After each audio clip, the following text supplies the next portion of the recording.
I leaned over the sink in my small Los Angeles apartment, the sounds of the city a distant hum. The water was cold against my skin, a sharp contrast to the stuffy air. I splashed my face one more time, then reached for a towel. As I looked up, something was wrong. My reflection in the mirror blinked. I didn't. My heart hammered against my ribs, a frantic drumbeat in the sudden silence. I stood frozen, staring at my own face, which was now smiling, a slow, cold smile. It wasn't my smile. I tore my eyes away, my breath catching in my throat. I told myself it was just a trick of the light, a symptom of exhaustion. It had been a long week, a long month. Lack could do that to you, weigh you down until you saw things that weren't there. I dried my face, my hands trembling slightly.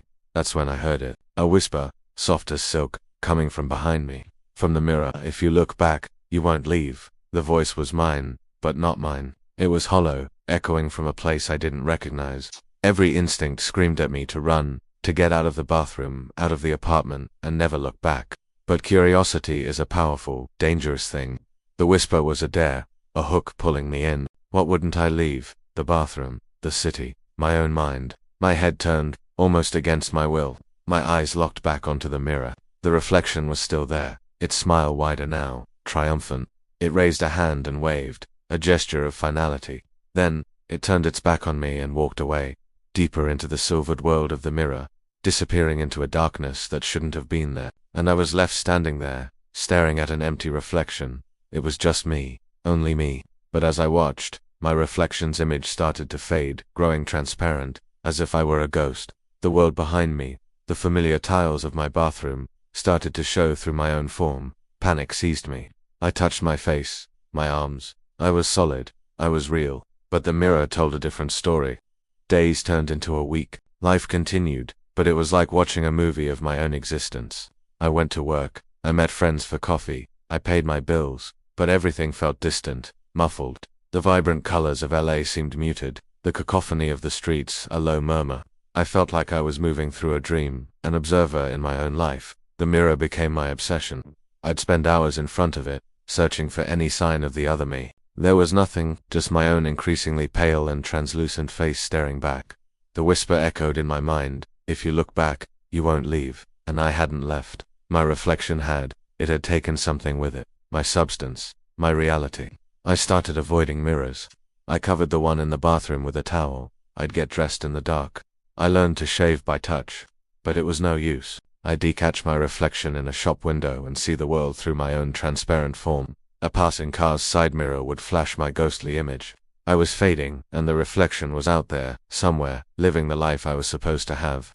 One night, I saw a news report on TV. A local artist was making a huge splash. Her work celebrated for its bold, vibrant energy. They showed a photo of her. It was my face. The same eyes, the same hair, but her smile, it was full of life. A genuine, radiant joy I hadn't felt in years. She had my name.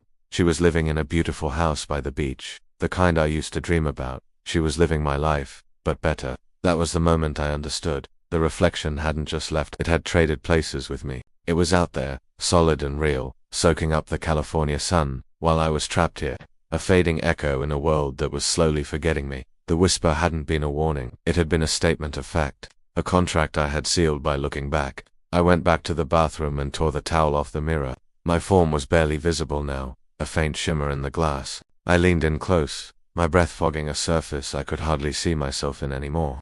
You can have it, I whispered to the empty space where my reflection should have been. You can have this life, because I finally realized what I had to do. I wouldn't leave, I couldn't, but I didn't have to stay here either. My reflection had escaped into my world. Maybe, just maybe, I could escape into its. I took a deep breath and pressed my hand against the cool, unyielding glass. For a moment, nothing happened. I was just a ghost touching a mirror. But then, I felt a ripple. The glass seemed to soften, to give way like water. I pushed harder, and my hand slid through. A strange cold sensation washed over me. Not unpleasant, just different. I pulled my hand back, and it was solid again. The world on the other side of the mirror wasn't dark. It was a perfect, silent replica of my bathroom, bathed in a soft, silvery light. I could see my world through the glass. The colors vibrant, but somehow distant, like a memory. I looked at my faint image one last time. It was a choice. Stay and fade completely, or step into the unknown. The whisper came back to me. but this time, I understood its true meaning. If you look back, you won't leave. It was about regret, about being tied to the person you were. My reflection had looked forward, and it had left. Now, it was my turn. Without looking back at the world I was leaving behind, I stepped through the mirror. The feeling was like diving into a cool lake on a hot day. A shock, then a sense of peace. I stood in the silent silver version of my apartment. I looked at my hands. They were solid, real. I was no longer transparent. I turned and looked at the mirror from this side. It was no longer a mirror, but a window. Through it, I saw my old apartment, my old life. I saw the fading shimmer of what I used to be, a ghost that would soon disappear entirely.